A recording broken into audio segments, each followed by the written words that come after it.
Hello friends, नमस्कार, Radhe Radhe and welcome to filler form. तो दोस्तों, आप सभी का स्वागत है UGC NET free online class में। तो जैसा कि आपको पता है कि मेरा नाम ज्योति है और मैं आपको हिंदी साहित्य पढ़ाती हूँ। तो दोस्तों, अब हम लोगों ने निबंध करना है। हमारी इकाई 8 चल रही है और जिसमें हमने हिंदी जो है निबंध की चर्चा करनी है।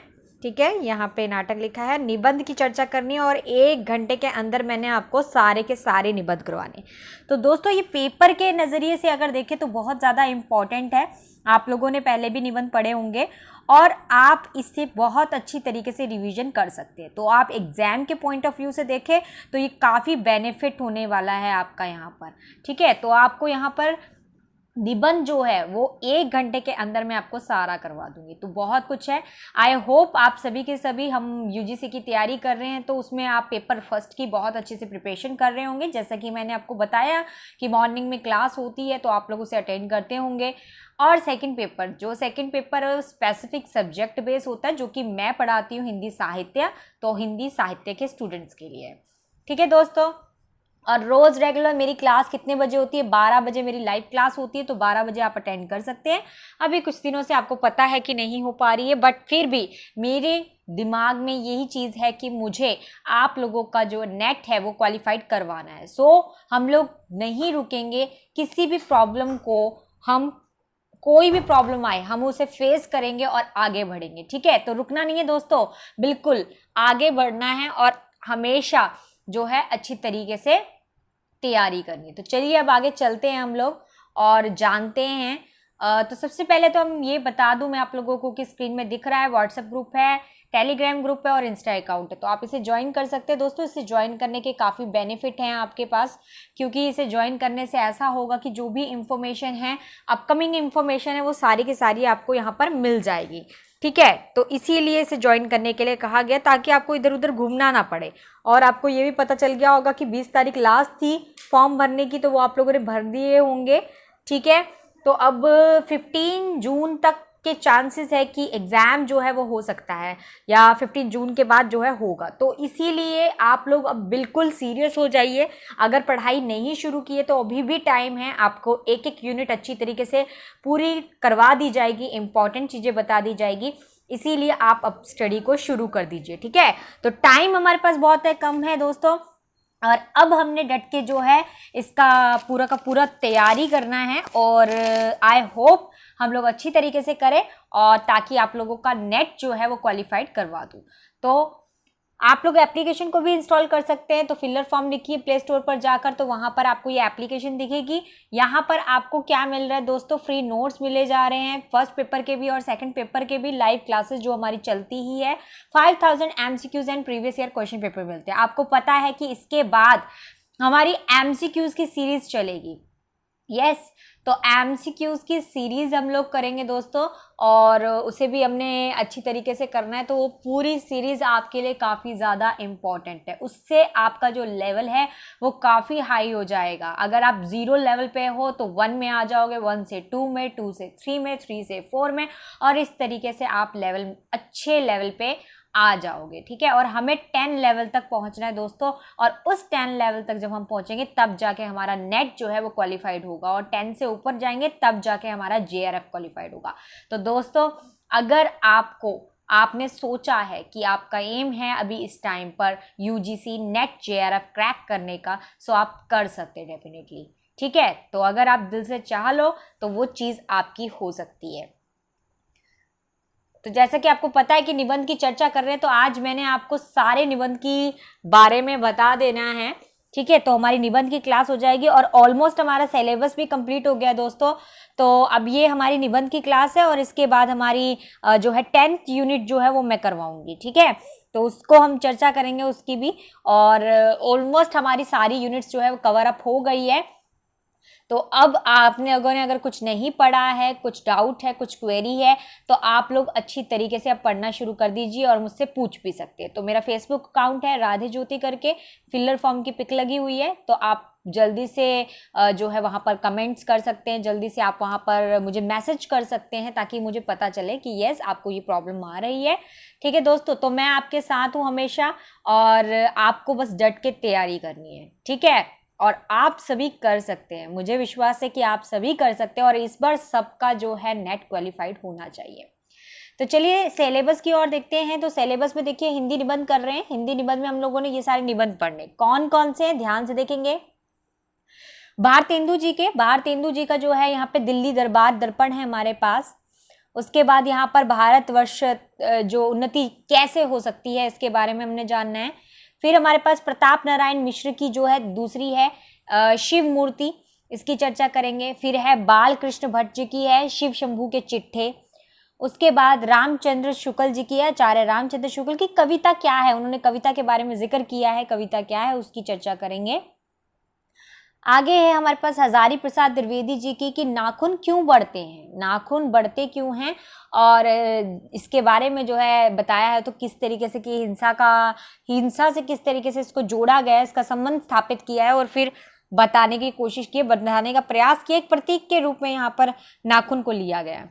उसके बाद यहाँ पर है विद्या निवास मिश्र जिनका है कि मेरे राम का मुकुट भीग रहा है, तो ये जो है इसकी ये है। उसके बाद हमारे पास क्या है अध्यापक पूर्ण सिंह, तो अध्यापक पूर्ण सिंह जो है उनके द्वारा रचित है मजदूरी और प्रेम। तो ये सारे निबंध है दोस्तों, ये सारे निबंध, और ज़्यादातर निबंध में अगर कहूँ तो किसी न किसी जो है किसी न किसी मैं कहूँ कि प्रचार प्रसार करने के लिए या किसी उपदेश देने के लिए निबंध को तैयार किया गया और उसको जो है यहाँ पर दर्शाया गया है।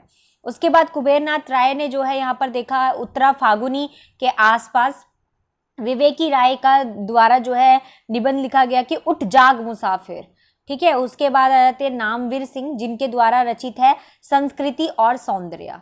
तो संस्कृति और सौंदर्य, तो ये सारे के सारे जो नाटक है, सारे के सारे जो निबंध है, सच निबंध है, तो ये सारे के सारे निबंध आपको अच्छी तरीके से करने हैं। इससे पिछली क्लास नाटक की रही है तो मेरे मुंह में बार बार नाटक आ रहा है, लेकिन आप समझ जाइए कि निबंध जो है उसे अच्छी तरीके से अब हमने करना है। तो चलिए अब इकाई हमारी जो है यहाँ पर इकाई हमारी 9 है और 9वीं इकाई हमारी जो है हिंदी निबंध की है।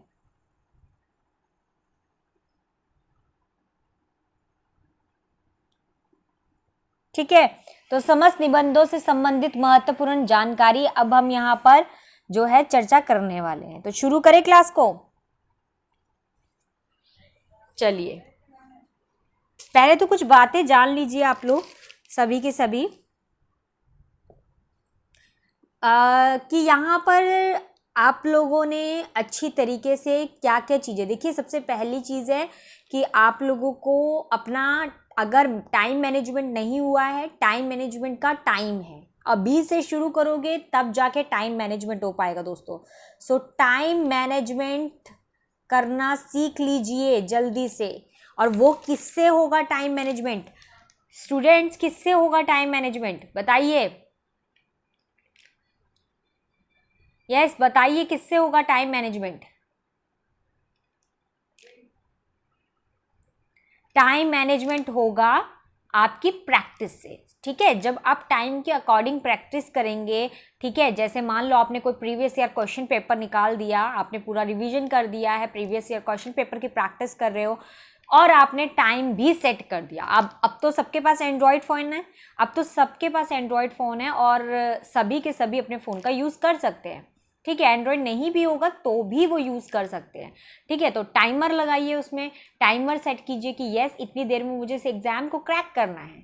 ठीक है, सोचिए कि आप उसी जो है प्लेटफॉर्म में बैठे हैं या उसी रूम में बैठे हैं जहाँ पे आपका एग्ज़ाम होना है, और उस तरीके का इमेजिनेशन करके आप टाइम सेट कीजिए कि आपको उस टाइम पे कोई डिस्टर्ब ना करे, एंड देन आप इवनिंग टाइम पे, आफ्टरनून के टाइम पर उस एग्ज़ाम को कीजिए, अपना एक टारगेट सेट कीजिए, टाइमर लगा दीजिए, तो इससे आपका काफ़ी प्रैक्टिस हो जाएगी, ठीक है, और आपका टाइम मैनेजमेंट भी हो जाएगा, ठीक है। मैं नहीं चाहती कि किसी का एग्ज़ाम छूटे, इसलिए मैं चाहती हूँ कि मेरे जितने भी हिंदी के स्टूडेंट्स हैं वो सभी स्टूडेंट्स इस चीज़ को फॉलो करेंगे, ठीक है। मैंने आगे से आप लोगों को बता दिया है, अब आपका काम है इस बात को अपने ऊपर अप्लाई करना, ठीक है। और सभी स्टूडेंट्स मुझे इंटीमेट करेंगे, ज़रूर मुझे बताएंगे कि मैम हमने इतने क्वेश्चन पेपर सॉल्व किए या इतने क्वेश्चन पेपर सॉल्व किए। क्वेश्चन पेपर नहीं सॉल्व करे, क्वेश्चंस ले लीजिए, क्वेश्चंस को सॉल्व कर लीजिए, वो कोई इशू नहीं है, ठीक है। आपको पता ही है कि अलग अलग हमारे पास सेकंड पेपर के भी क्वेश्चन पेपर्स मिल जाते हैं, क्वेश्चंस मिल जाते हैं अलग अलग यूनिट के, तो आप उसे कीजिए, उसे प्रैक्टिस कीजिए और मुझे बताइए कि मैम मैंने इतने क्वेश्चन सॉल्व किए और बिल्कुल मेरा टाइम से हो गया, ठीक है। तो इसी तरीके से अब अच्छे कीजिए, क्योंकि बार बार प्रैक्टिस से ही ये काम हो पाएगा। तो चलिए अब आगे चलते हैं हम लोग। सबसे पहले पहला हमारा निबंध क्या है, तो पहला निबंध है दोस्तों, पहला निबंध है हमारे पास दिल्ली दरबार दर्पण।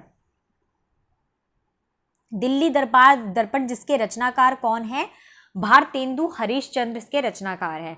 तो सबसे पहले सभी के सभी कमेंट करेंगे ताकि पता चले आपको भी, साथ साथ आप भी लर्न करें, क्योंकि मेरा पर्पस आपको रिवीजन करवाना। देखिए बार बार आपको टाइम नहीं मिलेगा, अभी आप जानते हैं कि आपके पास बहुत सारी यूनिट है, आपको उसको रिवाइज करना है, सो इसलिए आप इसको फाइनल मान कर चलिए कि ये फाइनल रिवीजन हो रही है हमारी, इसको आप अभी रिवीजन कर देंगे, बाद में सिर्फ आप इस पर एक नज़र मारेंगे, ठीक है, अगर कोई चीज़ आपको भूलेगी तो। चलिए फाइनल रिवीजन कीजिए, सभी कमेंट सेक्शन में कमेंट करेंगे। दिल्ली दरबार दर्पण रचनाकार कौन है इसके, भारतेंदु हरीशचंद्र। समीक्षा करते हैं, इसकी समीक्षा में क्या है, पूरे निबंध में क्या पढ़ा है, ज्यादातर निबंध में क्या डाला गया है, इसमें विक्टोरिया के बारे में बताया गया, रानी विक्टोरिया के बारे में, और उनके गुणगान किया गया, तो उनका गुणगान किया गया है पूरे के पूरे निबंध में।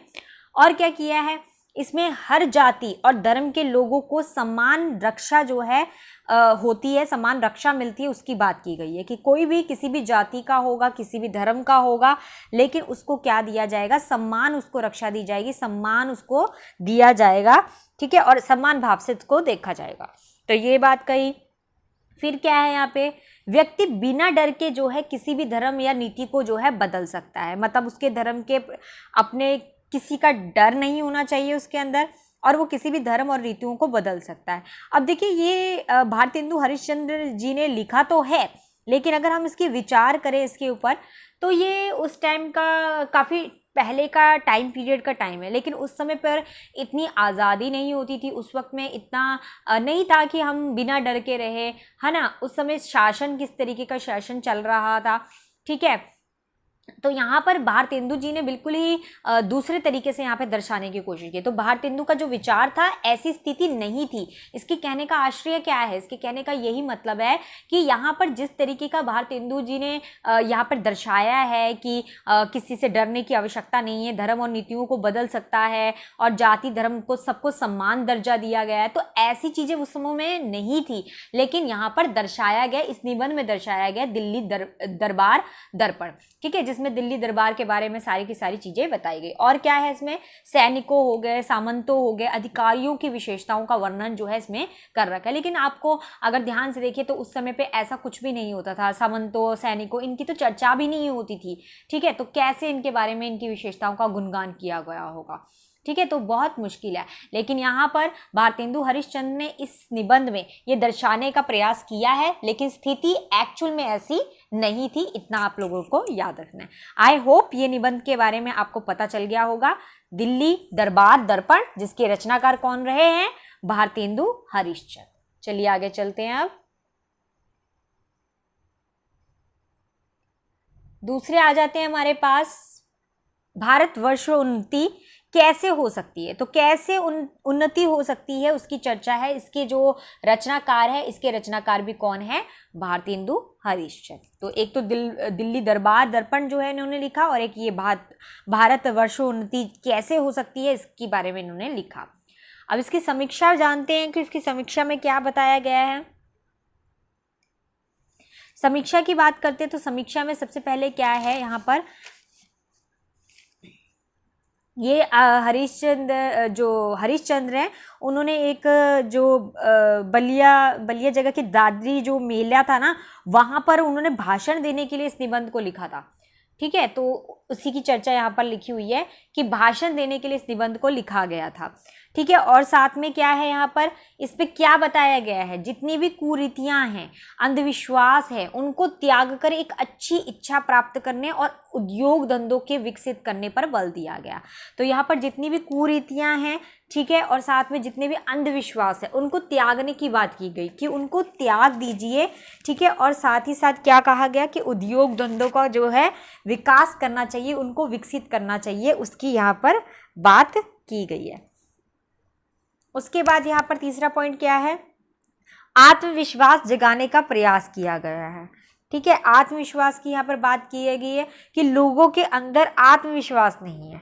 ठीक है, तो उसको जगाने का प्रयास यहाँ पर जो है इस निबंध में किया गया है। ठीक है, तो भारतेंदु जी अपने जो है इसके माध्यम से ही लोगों को जागरूक कर रहे हैं, इसके माध्यम से ही लोगों को जो है उनका आत्मविश्वास जो दबा हुआ है कहीं ना कहीं उसे जगाने का प्रयास करें। जैसे कि मैंने कहा कि पिछले उसमें भी कि कविता में दर्शाया गया कि उस तरीके की स्थिति तो नहीं थी, लेकिन उस तरीके की स्थिति को दिखाने की प्रयास किया गया। उसी तरीके से यहाँ पर भी जो है लोगों के अंदर बिल्कुल आत्मविश्वास टूटा पड़ा है, लेकिन उनको जगाने के प्रयास के लिए यहाँ पर इन्होंने इस तरीके का भाषण जो है वो तैयार किया है ताकि उनके आत्मविश्वास को जगाया जाए। उसके बाद चौथा पॉइंट क्या है यहाँ पर, चौथा पॉइंट ये है कि भारत के लोग जो है, अगर यहाँ पे बताने की कोशिश की गई है कि जब भारत, उसमें निबंध में बताते हैं कि जब भारत के लोग कहीं किसी को मिलने भी जाते हैं तो भी वो क्या करते हैं कि वो कुछ टाइम के लिए हुक्का, दारू, सिगरेट ये सब छोड़ नहीं सकते, तो वो वहाँ पर भी जाकर उस चीज़ को पीते हैं। अपने भविष्य के बारे में, अपने देश के बारे में जो है विचार नहीं करते हैं कि इससे कितना बड़ा नुकसान जो है वो देश को उठाना पड़ सकता है। ठीक है, तो उनको खुद को उठाना पड़ सकता है। तो इस वजह से यहाँ पर उन्होंने दर्शाने का प्रयास किया कि भारत के लोग इस तरीके के हैं कि अगर वो कहीं चले भी जाए तो भी उनका हुक्का, दारू, सिगरेट जो है वह इसी में अपना समय जो है वो व्यतीत करते हैं। तो ये बताने का प्रयास यहाँ पर भारतेंदु हरिश्चंद्र जी ने किया है।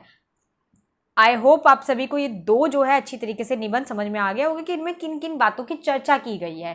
ठीक है, बाकी आप जब पढ़ेंगे तो आपको लगेगा कि हाँ इसमें यही बातों की चर्चा की गई, तो आपको बस कुछ तथ्य जो है एक तरीके से पता होना चाहिए और आपको थोड़ा आइडिया होना चाहिए। अगर पूरा पढ़ने का टाइम भी नहीं है तो भी आपको एक आइडिया होना चाहिए कि इसके अंदर ये बातें थी और मैम ने हमें बताई थी और आप उसको लिख भी सकते हैं। अच्छा, इनका सन भी आप याद कर लेना, वर्ष जरूर याद कर लेना। मैंने यहाँ पे मेंशन नहीं किया, मैं भूल गई हूँ, लेकिन आप लोग सभी के सभी इसका वर्ष जरूर याद कर लेना।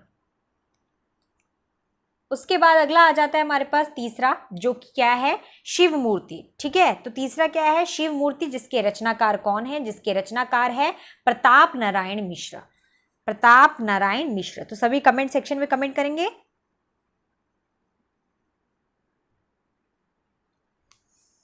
प्रताप नारायण मिश्र, उन्होंने क्या समीक्षा की है इसमें देखेंगे। सबसे पहले वो क्या कहते हैं, शिव मूर्ति के माध्यम से बताया कि मनुष्य के बीच बैर नहीं होना चाहिए।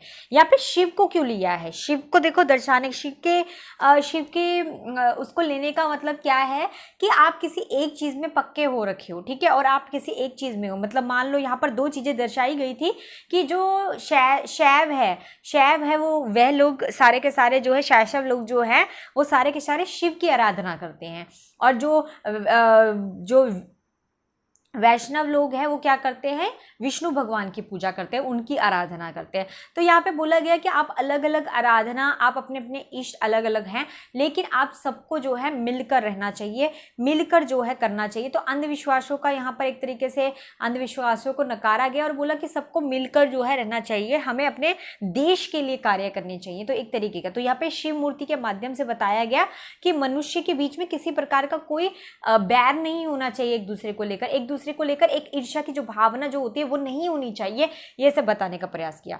उसके बाद धर्म के नाम पर बोला अंधविश्वास समाप्त करना चाहिए। जो धर्म के नाम पर ये अंधविश्वास हो रखा है, जैसे कि मैंने अभी बताया आपको कि शैव वाले सिर्फ शिव की आराधना करते हैं, वैष्णव वाले सिर्फ विष्णु की आराधना करते हैं। तो इस तरीके का जो अलग अलग कर रखा है, यह सब करने की आवश्यकता नहीं है। तो उसको जो है यहाँ पे उन अंधविश्वासों को समाप्त करने की बात की है और इकट्ठा एक साथ चलने की बात यहाँ पर की गई है। तीसरा फिर क्या है, फिर यहाँ पर बल दिया गया है प्रताप नारायण मिश्र के द्वारा।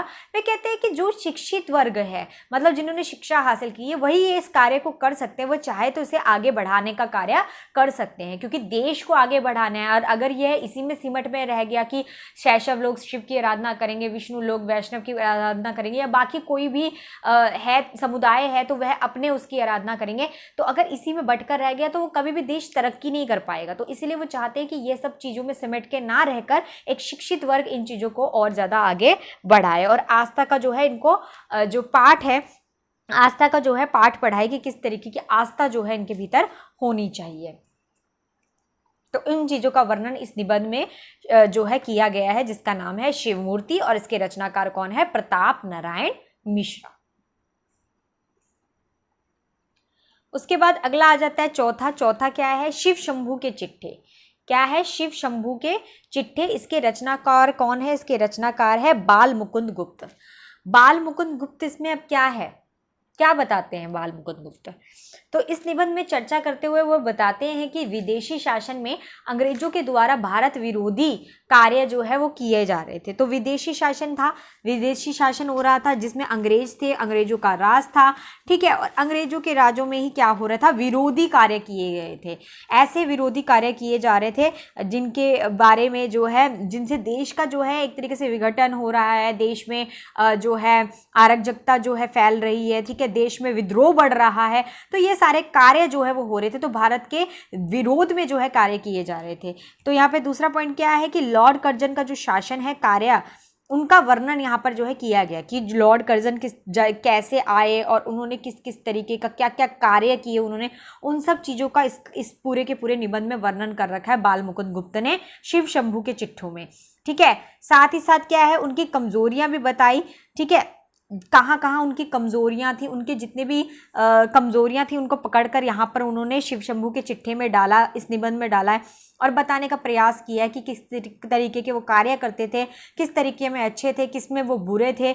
उनकी सारी जितनी भी चीज़ें हैं, उन सभी चीज़ों का जो वर्णन है वह इन्होंने इस निबंध में कर रखा है। तो एक तरीके से मतलब एक हास्यात्मक भी आप कह सकते हो कि मतलब हंसी भी आती है एक तरीके से, पर कहीं ना कहीं ये क्या है, एक तरीके से व्यंग्य भी कर रहे हैं। तो व्यंग्यात्मक आप इसको कह सकते हैं कि ये एक व्यंग्यात्मक निबंध है जिसमें उन्होंने व्यंग्य करते हुए अपनी पूरी बातों को कह डाला और बता डाला कि कमियां क्या है, सब कुछ उन्होंने यहाँ पर जो है बताया है। तो इस तरीके से शिव शंभू के चिट्ठों में, जो कि किसके द्वारा रचित है, बाल मुकुंद गुप्त के द्वारा रचित है, ये आपको पता होना चाहिए। उसके बाद आगे आ जाता है हमारे पास कविता क्या है। ये तो काफ़ी ज़्यादा फेमस है, मैं कहती हूँ कि ये तो इम्पॉर्टेंट भी रही है क्योंकि ये आचार्य रामचंद्र शुक्ल की है। और कविता क्या है, आपने पता ही है आपको कि रामचंद्र शुक्ल जी ने तो काफ़ी अच्छी तरीके से प्रयास किया है हर चीज़ को बताने का, ठीक है। वह तो वो कभी भी जो है किसी चीज़ को उन्होंने छोड़ा नहीं है, तो रामचंद्र शुक्ल जी ने कविता को भी नहीं छोड़ा, कविता को भी इतनी अच्छी तरीके से उन्होंने एक्सप्लेन किया है और बताया है कि किस तरीके से किन कविताओं में क्या क्या ज़रूरत पड़ती है, भाव होना चाहिए, श्रद्धा होनी चाहिए, ठीक है, भक्ति होनी चाहिए।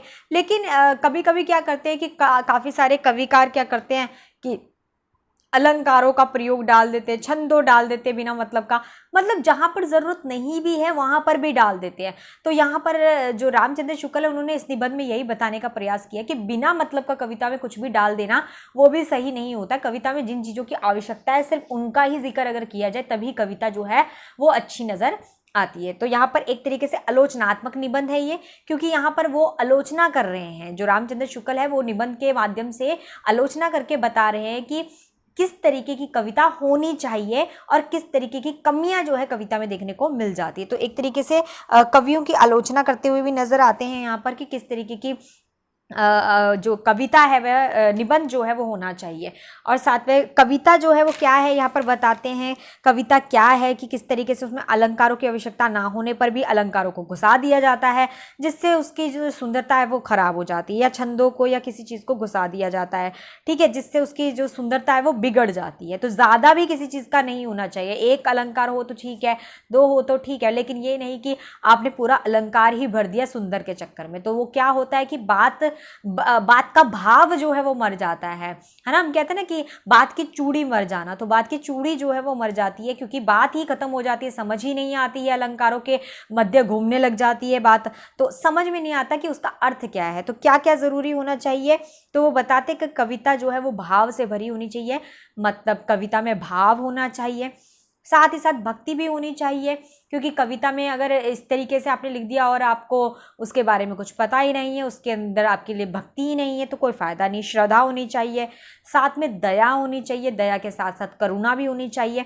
मतलब आप अगर किसी भी कविता को पढ़ा रहे हैं या आप किसी भी कविता को लिख रहे हैं तो आपके अंदर भी वो भाव प्रकट होना चाहिए, तब जाके आपकी जो कविता है वो उस तरीके की बन पाएगी, सुंदर बन पाएगी जैसी आप वो चाहते। तो ये मनोवेगों को क्या कर देता है, तीव्र कर देता है, मनोवेगों को बढ़ा देता है, क्योंकि हमारी कविता ही तो सब कुछ होती है। अगर आपने एक ऐसी कविता लिख डाली जिससे बच्चों के अंदर जोश भराया गया, ठीक है, तो क्या है कि ऐसी कविता क्या करेगी, उनके अंदर जोश भर देगी। ठीक है, अगर आपकी कविता जो है जोश भरी तो थी, लेकिन आपने उसके अंदर कुछ ऐसा डाला ही नहीं जिससे व्यक्तियों के अंदर जोश आए, तो वो कोई फायदा नहीं होगा। तो जैसे मैं आपको पढ़ाती हूँ तो बढ़ाती हूँ, अब अभी मान लो कि बहुत सारे स्टूडेंट्स हो रही हैं और अगर मैं सडनली क्वेश्चन कर लूँ और मैं फटाफट बोलूँ कि हाँ भाई इसका आंसर बताइए सभी के सभी, तो क्या होगा, एकदम से जो सोए हुए स्टूडेंट्स हैं वो जाग जाएंगे। तो क्या है कि ये चीज़ें हमने क्रिएट करनी है ना, हम क्रिएट करेंगे और आप लोग उसको आगे अप्लाई करेंगे, तब जाकर ये चीज़ हो पाएगी और तब जाके आप करेंगे। तो कोई सो तो नहीं गया?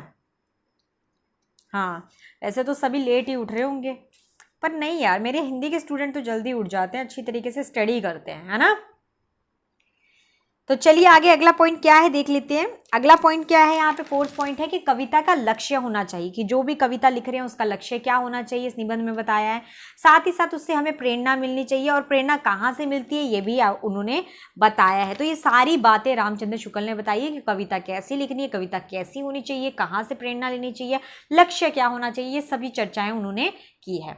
आगे अंतिम पॉइंट है कि कविता को केवल मनोरंजन नहीं मानना चाहिए, क्योंकि काफ़ी लोग जो है कविता को एक मनोरंजन मानकर बात को ख़त्म कर देते हैं कि हाँ भाई पढ़ लिया हो गया, नहीं, पर कभी कभी कुछ कुछ कविताओं में संदेश भी छुपा होता है, तो उन सब चीज़ों को अपने अंदर जो है उतारना भी चाहिए। तो एक तरीके से कविता को मनोरंजन नहीं मानना चाहिए, यह यहाँ पर रामचंद्र शुक्ल जी बताते हैं।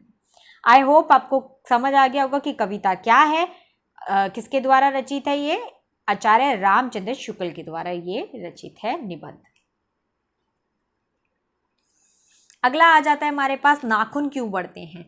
तो नाखून क्यों बढ़ते हैं, इसके रचनाकार कौन है, इसके रचनाकार है हजारी प्रसाद द्विवेदी जी। अब हजारी प्रसाद द्विवेदी जी ने क्या बताया है कि नाखून क्यों बढ़ते हैं। सबसे पहले तो नाखून को हिंसा का प्रतीक माना है। किसका प्रतीक माना है, हिंसा का। ठीक है, जैसे जिस तरीके की हिंसा होती है, अत्याचार होता है ना, औरतों के ऊपर, महिलाओं के ऊपर अत्याचार होता है, ठीक है,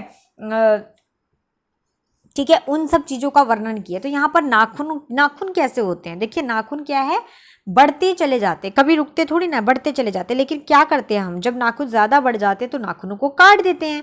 ठीक है, यही तो करते हैं हम।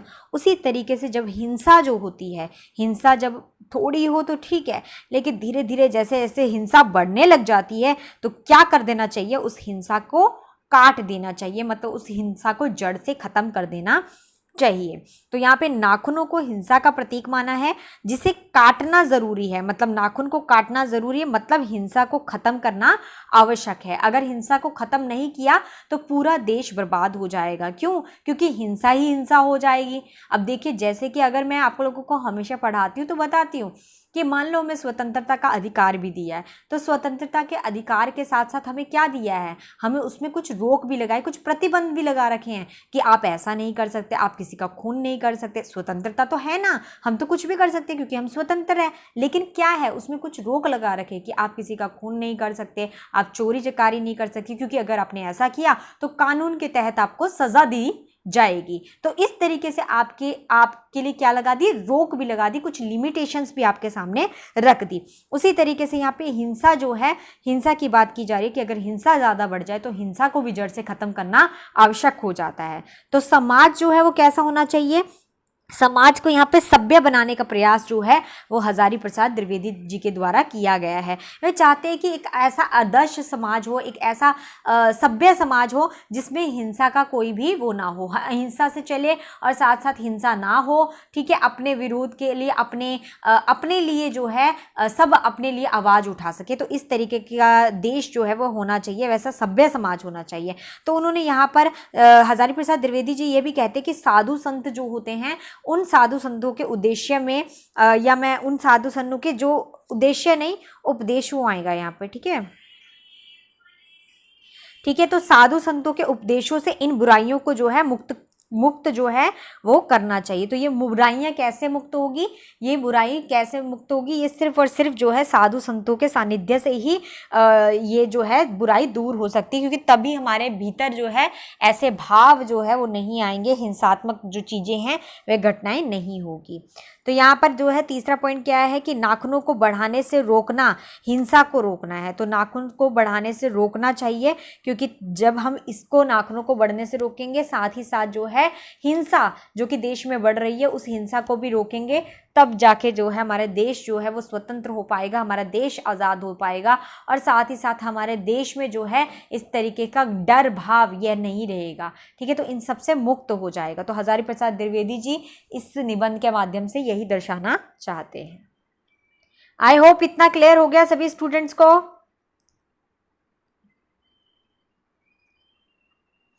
अब आगे क्या है, सातवां देखेंगे। सातवां है मेरे राम का मुकुट भीग रहा है। तो मेरे राम का मुकुट भीग रहा है, इसके रचनाकार कौन है? इसके रचनाकार है विद्यानिवास मिश्र। तो विद्यानिवास मिश्र क्या कहते हैं? विद्यानिवास मिश्र ने जो है कहा है कि यहाँ पर इस पूरे के पूरे जो निबंध है मेरे राम का मुकुट भीग रहा है, इसमें इन्होंने दो पीढ़ियों के बीच के द्वंद्व को दिखाया है। अब दो पीढ़ियाँ कौन सी है? पिता की और पुत्र के बीच की द्वंद्व को दर्शाने का प्रयास किया है कि पिता जो है वो पुरानी पीढ़ी के हैं, उनकी सोच जो है रूढ़िवादी है, ठीक है, उनकी सोच जो है जो पिछड़ी हुई सोच है, ठीक है, जैसे पिछले के टाइम पर होता था कि ऐसा नहीं करना, ये नहीं करना, तो उनकी सोच उसके हिसाब से है। और आज की जनरेशन बहुत ही ज़्यादा एक्स्ट्रा जो है एक्स्ट्रा ऑर्डिनरी जो है वो बन रखे हैं। तो इस वजह से आज की जो जनरेशन है, जो आज के आधुनिक के जो बच्चे हैं, उनका मिलाप, उनकी जो सोच है, उनकी जो विचारधारा है, वे पिछली जो पीढ़ी है उनकी विचारधारा से मैच नहीं कर पा रही है। तो यहाँ पर पिता और जो पुत्र है उनके बीच में क्या हो रहा है? द्वंद्व हो रहा है, क्योंकि उनके बीच में एक तो जो है पीढ़ी का अंतराल है, और दूसरा उनके जो भावनाएं हैं, उनके जो विचार है वह एक जैसे नहीं हो पा रहे हैं। दूसरा क्या है? नई पीढ़ी जो है अपनी हद में रहना नहीं चाहती है। जो नई पीढ़ी है वह उनकी बात नहीं मानना चाहती, हद में नहीं रहना चाहती, लेकिन जो पुरानी पीढ़ी है वो उसको इस तरीके का स्वीकार नहीं कर पा रहे हैं कि ये इस तरीके के क्यों है, ठीक है। तो इस तरीके से दोनों ही एक दूसरे को एक्सेप्ट नहीं करना चाहते हैं। तो इस तरीके से पीढ़ी के अंतरालों को बताया गया है, और साथ ही साथ जो है सोच में भी जो है अंतराल दिखाया गया है कि उनके सोच में भी बहुत ज़्यादा अंतराल है। इसी वजह से उन दोनों का तालमेल जो है वो बैठ नहीं पा रहा है। तो मेरे राम का मुकुट भीग रहा है, ये विद्यानिवास मिश्र के द्वारा रचित है, और उसमें वह यही बताना चाह रहे हैं। आई होप क्लियर है। अगला देखेंगे। अगला निबंध है हमारे पास मजदूरी और प्रेम। अब मजदूरी और प्रेम क्या? देखिए काफ़ी बार क्या होता है कि जो शीर्षक दिया होता है ना, उसी के हिसाब से हमारा निबंध, हमारी कहानी, हमारे नाटक होते हैं। तो कभी कभी अगर आपको कभी कुछ पेपर में, एग्जाम में कभी ऐसा हो जाता है कि मान लो आपको ये नहीं समझ आता है, कुछ नाम आ गया आपको नहीं समझ आ रहा, तो आप थोड़ा बहुत अंदाज़ा भी लगा सकते हैं, थोड़ा सा गैस भी कर सकते हैं कि हाँ इसके बारे में बात की जा रही है, तो इससे जो है इसका संबंध होगा, ठीक है। तो आप उससे भी अंदाजा लगा सकते हैं। मजदूरी और प्रेम है, ठीक है। इसके रचनाकार कौन है? इसके रचनाकार है सरदार पूर्ण सिंह, ठीक है। तो सरदार पूर्ण सिंह जो है उसके बारे में यहाँ पर जो है वो सरदार पूर्ण सिंह ने ये निबंध लिखा है, और वे अपने निबंध में क्या बता रहे हैं। तो पहला पॉइंट है यहाँ पर मजदूरों के ऊपर किसानों को महत्वपूर्ण बताया गया। तो यहाँ पे मजदूरों को पीछे रखकर किसानों को महत्वपूर्ण बताया गया है, किसानों को महत्व दिया है, और बताने का प्रयास किया कि जो किसान है वह कितनी मेहनत करता है, वह दिन रात एक करता है, सिर्फ और सिर्फ किसके लिए? हमारे लिए। फसल उगाता है, अन्न बनाता है, ठीक है, और अन्न हमारे तक पहुंचाता है। तो कितना कार्य जो है मजदूर भी नहीं करते, उससे कई ज़्यादा कार्य जो है वो किसान करते हैं। तो यहाँ पर मजदूरों से ऊपर किसानों को बताया है। साथ ही साथ यहाँ पे दूसरे पॉइंट में बताते हैं कि जो लेखक है, ठीक है, कि जो लेखक है, लेखक ने जो है हल चलाने वाले जो किसान हैं उसको यहाँ पर साधु तपस्वी बताया है। क्यों? क्योंकि वह पूरे दिन तपस्या करता है, तपता रहता है, ठीक है, पूरे दिन तपता रहता है, खेत में रहता है। तो खेत एक उसके लिए क्या है यहाँ पर, तो खेत जो है उसके लिए एक यज्ञशाला के सम्मान जो है यहाँ पर निबंध में बताया गया है कि खेत उसके लिए ही यज्ञशाला है और वह जीवन भर जो है इसी पे तड़पता रहता है और फसल उगाता रहता है। तो पूरा जीवन वो है, अपना पूरा जीवन जो है किसान जो है वो खेतों को ही समर्पित कर देता है। तो पूर्ण जीवन उसका क्या है, खेती ही है। वह पूरे जीवन खेती करता है और उसी से ही, उसी में पत्ते फूल फल, इन्हीं में उसका जीवन जो है वो बिखरा हुआ है, क्योंकि वह इससे उभर कर कभी नहीं आता। वह अपने परिवार को, किसी चीज़ को नहीं देख पाता, क्योंकि उसका पूरा जीवन इसी में है। और साथ ही साथ चौथे पॉइंट में यहाँ पर यह भी बताने का प्रयास किया गया है कि हाथों को मशीनों से ज़्यादा महत्व दिया गया है। क्योंकि क्या हुआ कि जब हमारा इंडस्ट्रियलाइजेशन हुआ, ठीक है, जब औद्योगिकरण हुआ, तो औद्योगिकरण के बाद क्या हुआ, देश आज़ाद के बाद औद्योगिकरण जब आया तो औद्योगिकरण में सभी हाथों से करने वाले जो काम थे उनको बंद कर दिया गया, क्योंकि औद्योगिकरण आने से मशीनीकरण का युग आ गया।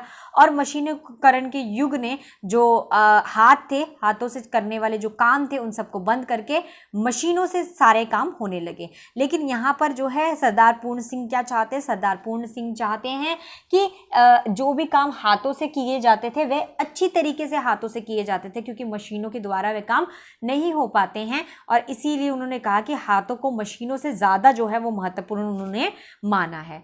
तो मजदूरी और प्रेम जो है वो इस पूरी की पूरी जो निबंध है सरदार पूर्ण सिंह ने यही दर्शाने का प्रयास यहाँ पर किया है। अगला निबंध है हमारा उत्तरा फागुनी के आसपास। तो उत्तरा फागुनी के आसपास इसके रचनाकार कौन है, इसके रचनाकार है कुबेर नाथ राय। तो कुबेर नाथ राय जो है उनके द्वारा ये निबंध जो है वो रचित है।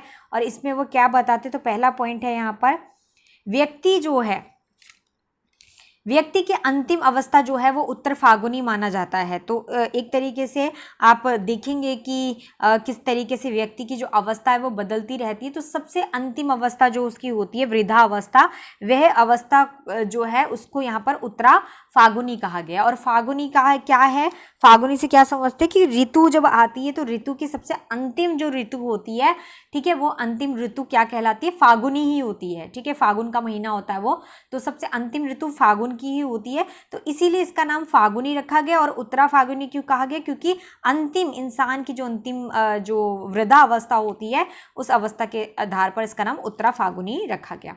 तो व्यक्ति के अंतिम अवस्था को उत्तर फागुनी माना है।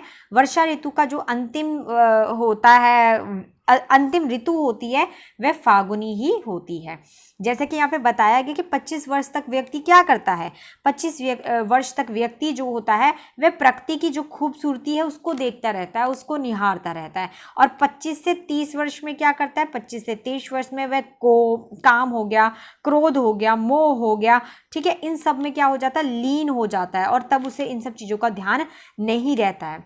और 30 वर्ष में आते आते वो क्या हो जाता है, सर्जनात्मक हो जाता है। 30 में आकर थोड़ा समझदार हो जाता है, सर्जनात्मक हो जाता है, अपनी पीढ़ी के बारे में, अपने बच्चों के बारे में, इन सब चीज़ों के, अपने कार्य के बारे में जो है ध्यान लगाने लग जाता है। तो अपने कार्य की, जीवन की जो है नींव रखना शुरू कर देता है। लेकिन 30 से 40 वर्षों की आयु में क्या होता है, उसकी आयु थोड़ी सी वह थोड़ा कमज़ोर सा हो जाता है। ठीक है, कई सारी चीज़ें उसके साथ होती है और इसी तरीके से उसको इस टाइम पर, इस वर्ष पर जो है उसे अपने कर्मों का फल जो है वो भोगना पड़ता है। और साथ में जब क्या होता है, 40 वर्ष की वृद्धावस्था आ जाती है। तो वृद्धावस्था ही एक ऐसी अवस्था होती है जो हमारी उत्तर फागुनी अवस्था होती है। तो इसके बाद उत्तर फागुनी अवस्था में ही वो आ जाता है। तो इस तरीके से मैंने पूरी अवस्था के बारे में बताया, उसमें भी पूरे के पूरे निबंध में भी इसी तरीके से जो है बता रखा है। तो आई होप आपको ये समझ में आ गया होगा, जो कुबेर नाथ राय के द्वारा रचित है उत्तरा फागुनी के आसपास।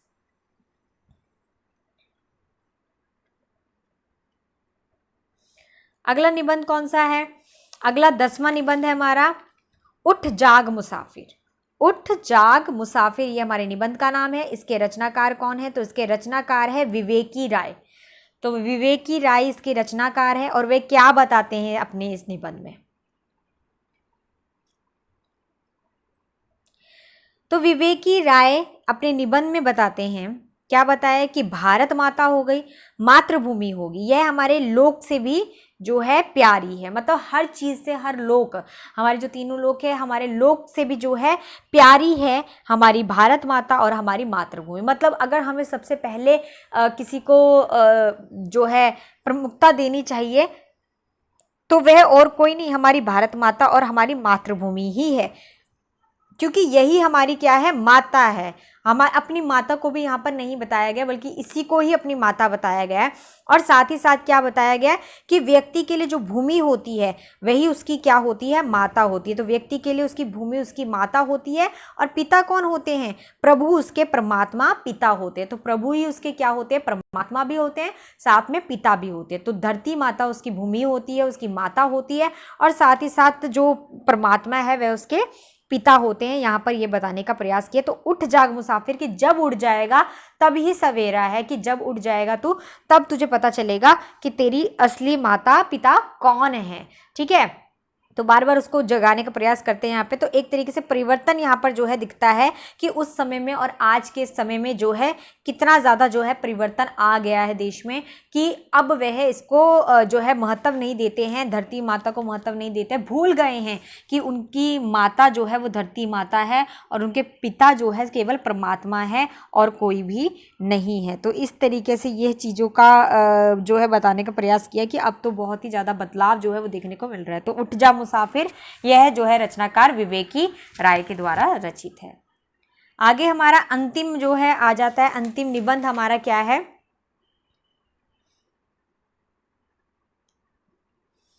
अंतिम निबंध हमारा क्या है, संस्कृति और सौंदर्य।